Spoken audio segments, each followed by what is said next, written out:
WonderForest.com. Harden has shocked the world, says nobody. We knew this was already coming. He went to Brooklyn. Everybody knows the details. We're a little late. I'm sorry about that, but we got to break it down. Frankie, I'm going to let you go first this time, Big Shot. Who won the trade? This is easy. Okay, so there's two answers to this. The short term right now, it's going to be Brooklyn because they're playing surprisingly good, better than what I thought. But in the long run, the Houston Rockets fleece the fuck out of them. They have 8 fucking picks. 8 fucking picks. Unprotected. 8 first rounders, pretty much. 4 of them are swaps. Oh, the Nets had the first round pick? Oh, fuck yeah, we'll take that. The fuck? Bro, they got fleeced. All right, I'm sorry. It is what it is. Harden's a great player, don't get me wrong. But now with Brooklyn, the pressure's on them because it's finals or bust. You either win the title this year or you did that trade for nothing. The Rockets, they got better. They got Oladipo. I think they got picks for years. I mean, dude, they're gonna have multiple picks for the next couple of years. They're gonna be able to build around that. Yeah, I think Houston won the. Like I said, there's 2 answers, but I think like if you're talking like right now, I want to say Houston, just because they are able to rebuild this team probably quicker now. Okay. Elijah. Honestly, I think everybody involved in the trade. Houston, obviously they got rid of James Harden, who didn't want to be there. They acquired a bunch of picks. Brooklyn got what they wanted. They got that superstar box office guy to complete their big 3. That's what they wanted. They got it. The Cavs, I think they got Jared Allen and somebody else, Taurean Prince. 2 solid. People sleep on Taurean Prince, by the way. Don't sleep on him. He was actually really good with the Hawks. Taurean Prince is nice. So they got 2 really solid players. I think everybody won. I like what Frank said as well. I kind of didn't think about it like that, but that's a good point. Houston got a lot of picks. And Brooklyn right now, they're very hot. Very hot. They look good. I don't know how they're going to – I guess we're going to get into that later. But I think Kyrie should play the 2 and let James keep and stay at the 1. But, yeah, I think they have a lot of talent with those 3 guys that they're going to scare you. They're going to probably go very, very deep in the playoffs, but I do think it can be derailed at some point. Okay. Sean? The Nets won this trade all day. I mean, yes, you gave up a whole bunch of picks, but I mean, those aren't really like guaranteed. Like you're going to get like a star player. They're going to take you to the next level. I mean, I see them not returning deep in the playoffs for at least the next 8 years. I mean, GMs will tell you, oh, yeah, picks. We got picks. Yeah, you got picks, but are they proven players? Do you have to work with them or not? The Nets, all 3 of their dudes are under contract for at least the next 2 years and team options after that. So you got them. You're going to be there for the next 3 years.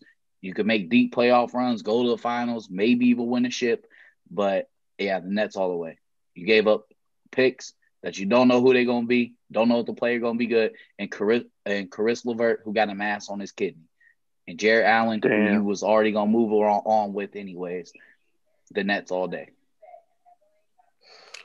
I want to – hold on. Before we go, I want to say something that while I do agree that, to your point, that the Nets, yeah, they won that, you got to look at it in Houston's standpoint. Yeah, they got picks. And you're right. It's not necessarily always about the player, though. You could flip some of them picks to get another star player. Like, if Oladipo needs another dude, because Boogie Cousins is not the answer. Come on.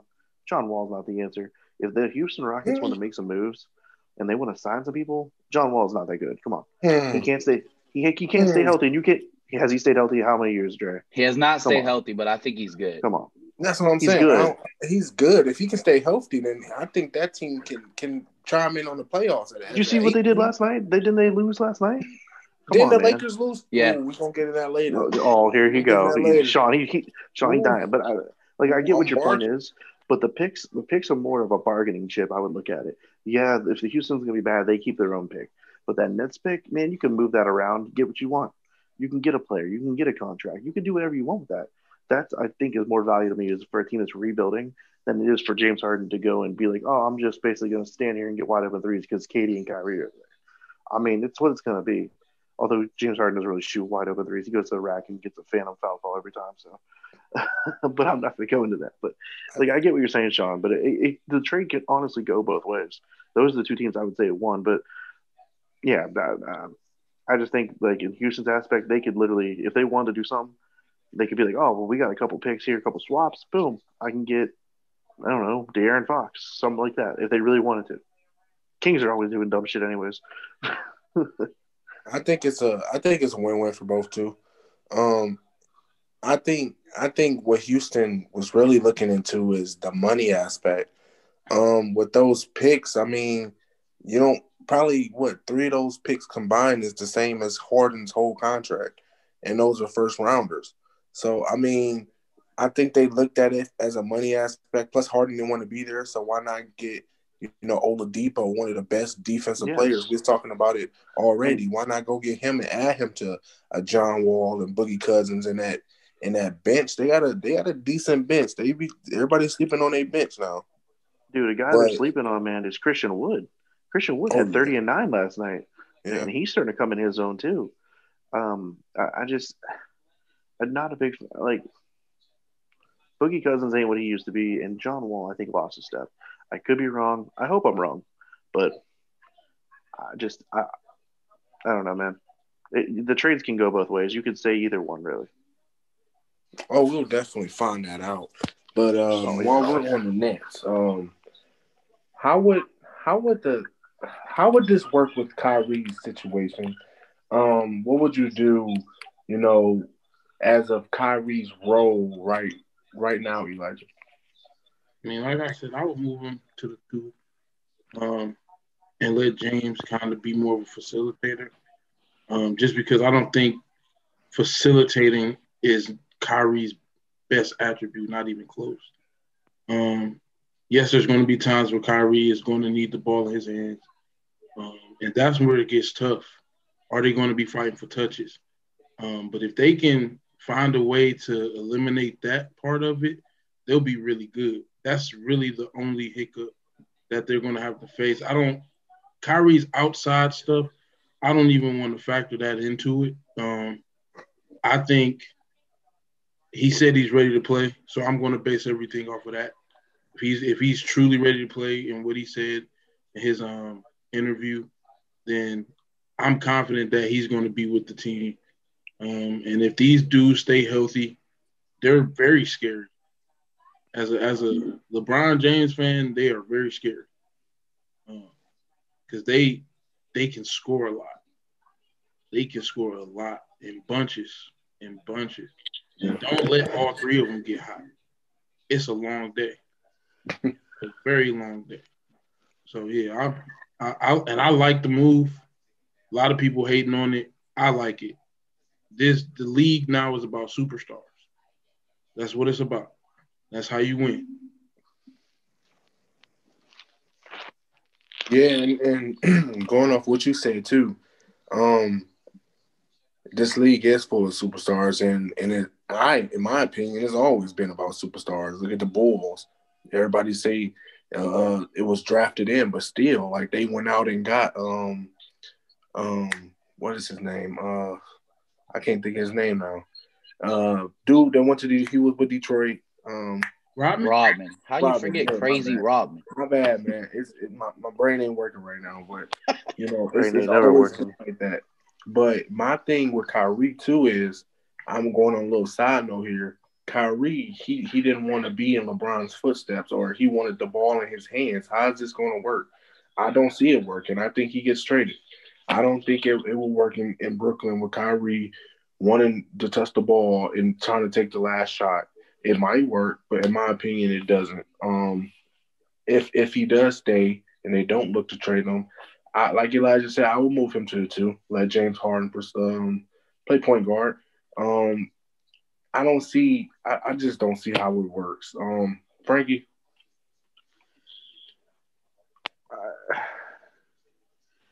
You probably would have to move him to the two, but you brought up that point about him not wanting to be in someone's shadow.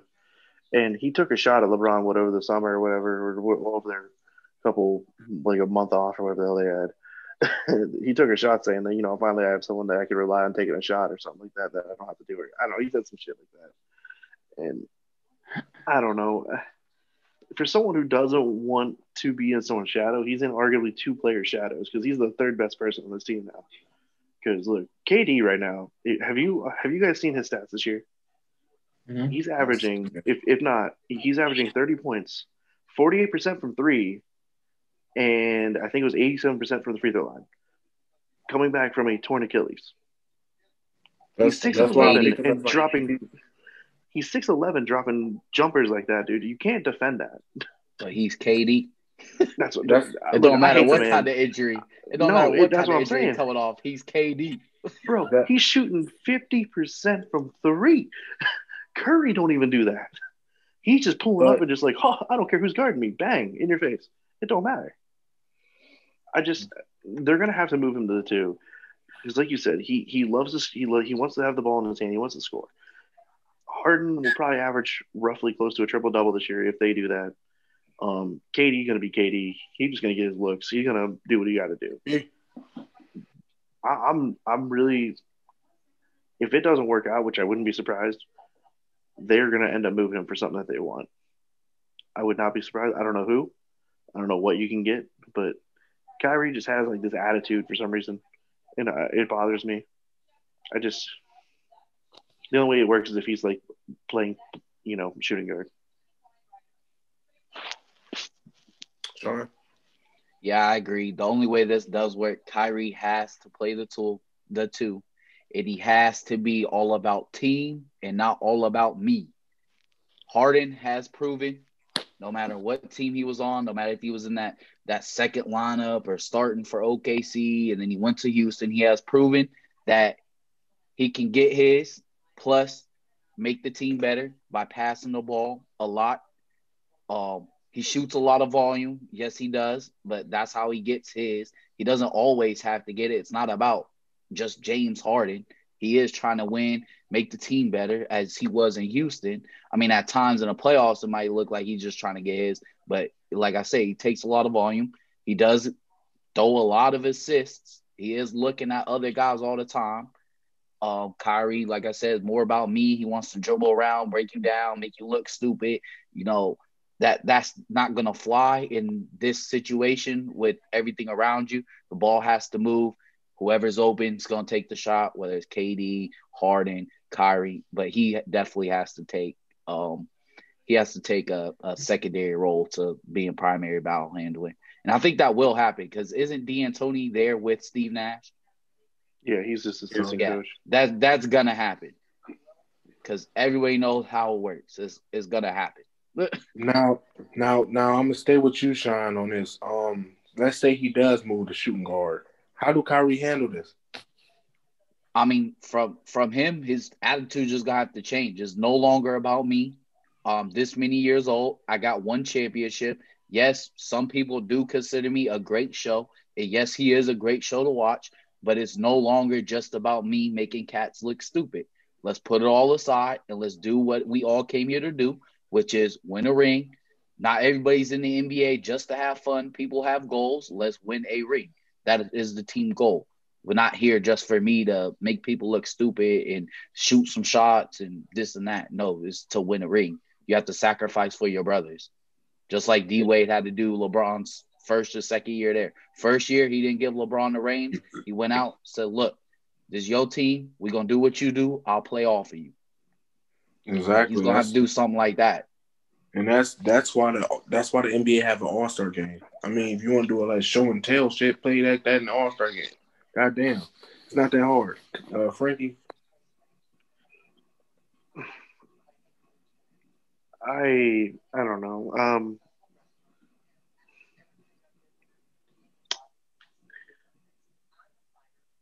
With Kyrie, dude, I'm so annoyed by this. Like, he needs to man up for real, but I feel like he's gonna take his ball and go home at some point. He's gonna get pissed. I get this feeling because, dude, look, I want him to work out. I feel like he is fighting some mental shit for real. That's no joke. All right, everyone has their mental problems, but dude, at what point do you just finally fight through it and go? Because, like, did you guys see his interview today? He had his head down like he was a kid at high school with his head down on his fucking desk giving this fucking conversation. Bro, grow the fuck up. Like, dude, you in the NBA. Like, he eventually is going to get mad. He's going to sit there and average like 12 points a game, and his sorry ass is going to be sent off somewhere. I get that feeling. Like, he just doesn't want to do it. He has this like aura right now of like, fuck it, they won't get rid of me kind of feeling. That's what I'm getting out of that. I feel like it's basketball privilege. He got all these skills, and he think he's the best in the world. And simply put, since 2016, since the championship, you haven't done shit for real. I mean, you've been bounced off from Cavalier to Boston to Brooklyn. Answer in locker rooms. And there's bad blood with Boston. There's Boston players saying he was a cancer. There's Nets players. I mean, think about Steve Nash right now. Like, how can you control the locker room with this dude doing this and this dude doing this? Like, shut the fuck up, sit down, and just be a pro. Be a pro. Do something good, man. If there's one dude that Kyrie should learn from, it's Steve Nash. Steve Nash is arguably one of the greatest facilitators to ever play the game. He has back-to-back MVPs, and he literally showed how to run an offense and pass the ball. If there's one dude that can probably teach him to do that, Kyrie to do that, it would be Steve Nash. And the thing with Kyrie is he don't want to learn. He thinks he knows everything.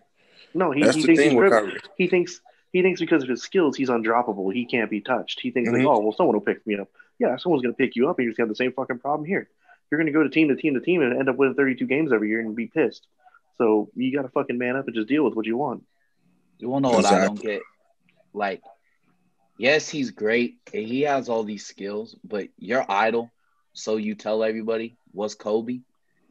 And it seems to me like you have a bigger ego than Kobe. Like, Kobe's ego was big, but he always knew what it took to win. Even if he had to sacrifice something, he always knew what it took to win. And he was always clear when talking to teammates or his organization or the media. You always knew what he wanted, and you always knew what he was about. He was always about winning ships, always. No matter who he fought with, no matter what, it always went through. Like, he wasn't no cancer in the locker room. His teammates listened, fell in line, they did what they had to do, and he won 5 rings. Like, even if he had to compete with Shaq for 3 of those rings, they made it work. Both big egos. I don't see why you, as that being your idol, you can't make it work with all these other stars. Like, yes, you're good. We get that. Nobody is saying you're bad. You're good. You got the best handles in the NBA to me, but you have to make it work. Like, there has to come a point where you got to look yourself in the mirror. Why am I playing the NBA? Is it just to make myself look good and break cats off and make them look stupid, or is it to win rings? Which one is it? Exactly. Elijah? I mean, I agree with what y'all saying.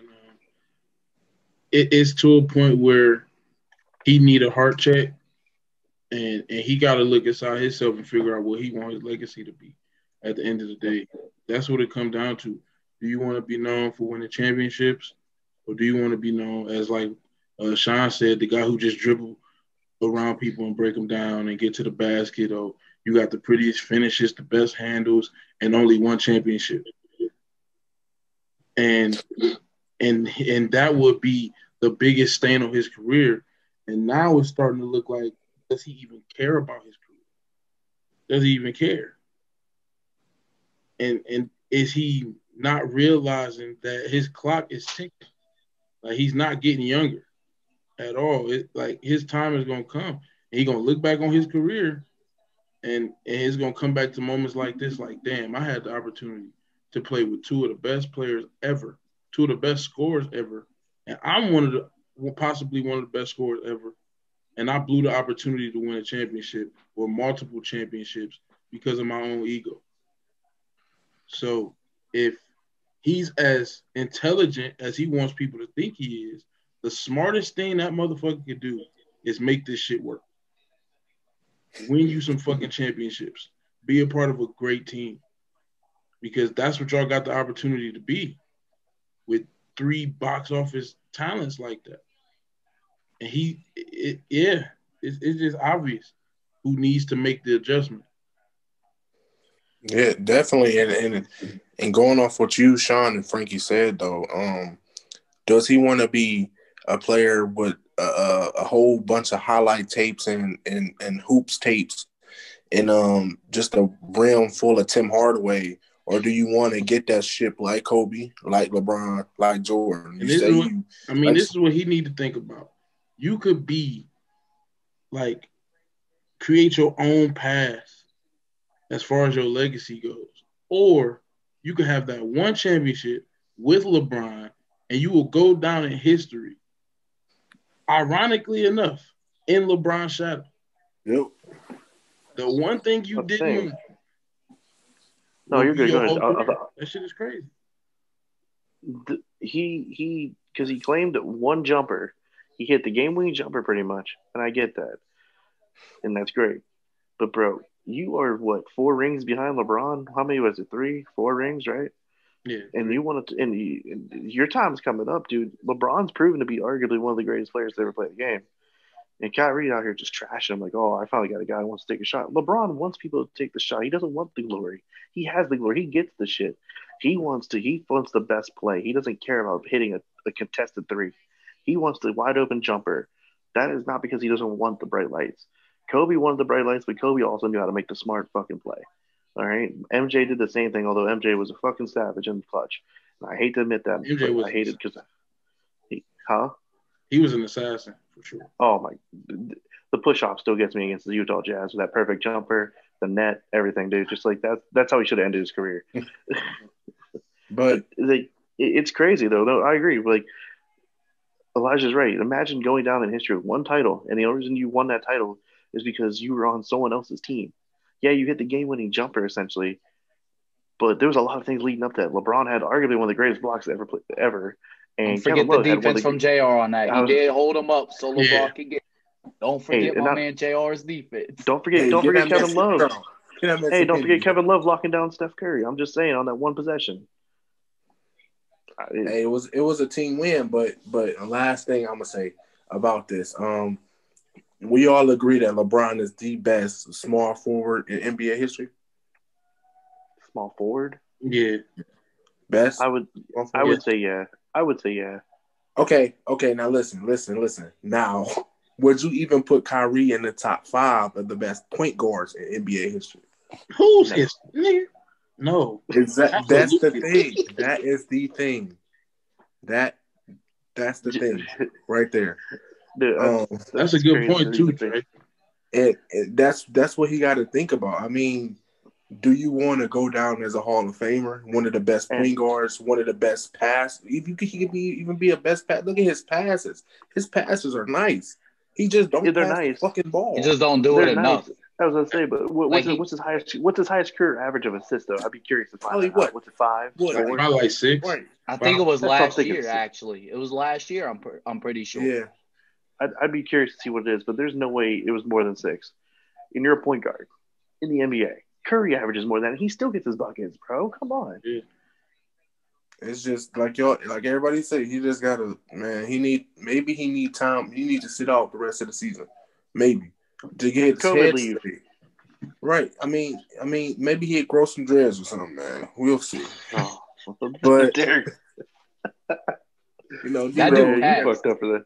We had to do that. That dude passed. It's like he wasn't all about me. Just to let you know, he wasn't all about me. Now, last NBA thing we're going to talk about. The Los Angeles Lakers, Sean, Frankie, and Elijah, lost to the Golden State Warriors. Golden State had I think it was a 16-2 run at the end, in the fourth quarter. Is it a big deal? To me, it is. Because I was the only Sean's one. got the idea. The only one to pick Golden State to challenge the Lakers. I was the only one. Everybody else said they wouldn't contend, they wouldn't be close. I was the only one. So Golden State, good dub. Sean? No, it's not a big deal. It's not a big deal that they lost. a lot of things contributed to the Lakers losing this game. One of them, I'm not happy to say, but my dude LeBron took a lot of plays off and did not try that hard on his help defense, and he knows it. And he passed up 3 wide open lanes to the rack with a minute and a half left, and Draymond with 5 fouls and gave it to a teammate. Now I'm not mad at him for giving it to a teammate, but you should have took the shot. I get it. We're in game 13 or 14, something like Depending on that. what your team has played. This is like one of his team building games, I like to call them. Like, I'm gonna pass it up, give it to my teammates, make sure everyone's in the flow or in rhythm. That way, later on down the season, they know what to do. But it's not a big deal. LeBron didn't play a really great game to me, especially down the stretch. He was slow on the help defense to get over on a lot of the shooters. He had 3 chances to go and get a bucket with 2 minutes, 1.5 minutes left. And I'm like, yo, what are you doing? You got a free lane. Only Draymond's there to challenge you with 5 fouls. Either he's going to get the foul and foul out, or it's going to go in. But they did a lot of stuff. They had too many turnovers.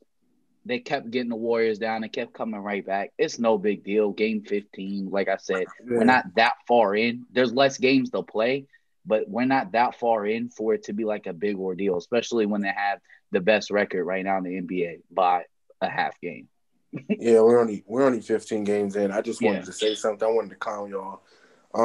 It's really not that big of a deal because it can easily be, and by March the Warriors get blown out by 30. It's really not that big of a deal. Everybody's still finding their groove. Everybody's still finding out what works, what doesn't work. But Frankie, I wouldn't even entertain this, dude.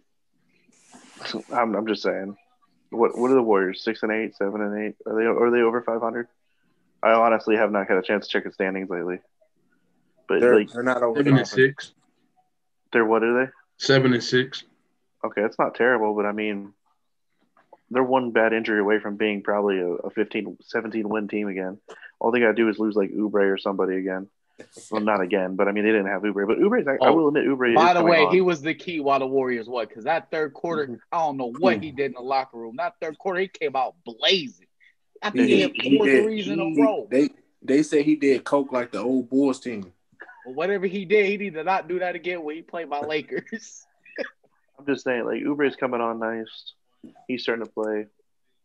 I don't know, though. But, I mean, Curry's still going to get his points. Wiseman's looking good. He might win Rookie of the Year if he keeps doing what he's doing, honestly. Wiseman's looking good. I'm still sticking with Halliburton.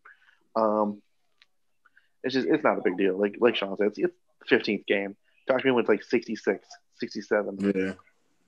Talk to me when it's like first round of the playoffs, and then maybe I'll give a fuck. But honestly, right now, I mean, the Warriors are every team's trying to get their footing, trying to figure out what they're doing.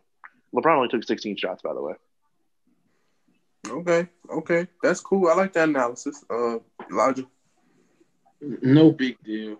I don't think it's the type of game you can even overreact to or even react to unless you thirsty, eating like certain people. But that's neither here nor there. But it's just, I mean, it's one game. Like they said, Brown was just kind of had his foot off the gas. He was not getting out there to defend hard. And you notice the difference in big games. Brown defends much harder. So I'm not concerned about that part of it. Dennis Schroeder had the hot hand. He kind of had it going. It was kind of just whatever the fuck. Down the stretch, we still had an opportunity to win the game. And even though it was just another ho-hum game, we were still up by like 20 at one point. So it was like kind of took our foot off the gas, let them come back, got complacent. And then when it got to the final seconds, it was almost like Brown was like, well, let me see who's capable of making these shots when I pass it to him in the clutch. But he definitely had opportunities to seal the game. But, take it on the chin, learn what you need to learn from it. We still got a lot more improvement to make. And we already beating the shit out of teams. So it's like. I'm just saying, by the way, when LeBron passed in the end of the game, He passed to Schroeder and he fucking froze up. Then he passed to Caruso, who didn't know. Yeah, Schroeder. No, they Schroeder. cut that shot off. He didn't have time to get that off. Schroeder's get not fouled? a catch and shoot guy. Okay. They cut But the still. shot off, but he did mess up the pass a little bit. Yeah. What made me They- mad was they- the pass to KCP that he passed up, and he was booty naked over. He was wild open. You're like, nobody wanted the shot. LeBron's yelling. I'm like, yo, you still had a chance to make the layup. That's why I call it like a team building game. Like, let's just see if they can hit it in rhythm, Yeah. like down the road. Like, I call that a team building game, really. But LeBron did have Oubre looking like Larry Bird and people. No. My boy, the Great White Hope, Larry Bird. Yeah, he was boy, that three got the going. He was knocking shots down. My Oubre, favorite nice little quote. player though. My favorite quote from Larry Bird was 1992. He came into the 3-point contest and asked everyone who's going to finish second because he about to win. He just came in the fucking locker room and shit on everybody and said, "Hey, which By one the of y'all way, going to finish second?" He's my second small forward, by the way. Y'all was talking about Ooh. first. He's my second. He's Just my let y'all second know. too. He's my second. Yeah, just to let y'all know, he's my second. He is probably my favorite release ever, where it's like way back. I'm not here. gonna lie, it's close too, like because Bird was cold. Man, He was cold. just look at the Heat. Him and Magic used to go to war, bro. Those are like some of the old like games you watch on like ESPN Classic. They made that rivalry. Yeah, Mhm. sure. They also used to be able to tackle each other going to the rack. Now you just can't even breathe on somebody. Thanks to Bill Lambier and Ron Artest and anybody Bro. else like that. Bill Laimbeer came with a clothesline every fucking time you go to the rack. He come at you WWE style, like clothesline from hell. Just come with that big over the top. No free buckets. Get fucked. Lambeer was savage. Oh, he Yeah, was. He especially was a when badass. pull Bird out the air that one play. Oh, what that man? Only time I see Bird that bad, he went out there throwing blows. Crazy Bro, you thing think the is, Mount- Lambeer will always get his ass popped on. Like somebody always hit his ass. He was willing to Bro. take an ass whooping. Imagine if that happens modern day. You think the Malice in the Palace was bad, bro? You'd have cats pulling chairs out the fucking Man, if you crowd. did that, you would be banned for like 2 Yeah. years if you did that in today's NBA. You would definitely be back banned then- the rest of the year. If you pulled a back guy out then- the air like that. Yeah, and back You'll then be David banned. Stern's like David You'll be Stern was just like, banned yeah, for the here's a rest of your $500 career. fucking bro. That's what I'm saying. Yeah, they'd act like this man killed a man. You power bombed him. Fuck him. They'll fuck around and send your ass to jail for that shit. No, Nah. yeah, they had the cops. Probably would. Cops gonna be waiting on your ass. You gotta go to the locker room. There's gonna be like the Detroit's finest. Like fuck. Sir, come with me. We're going to talk about the assault charge you did. They're gonna show you just rip this cat out of the air and drop him on his neck. It's basketball. My bad. Didn't know they were weak.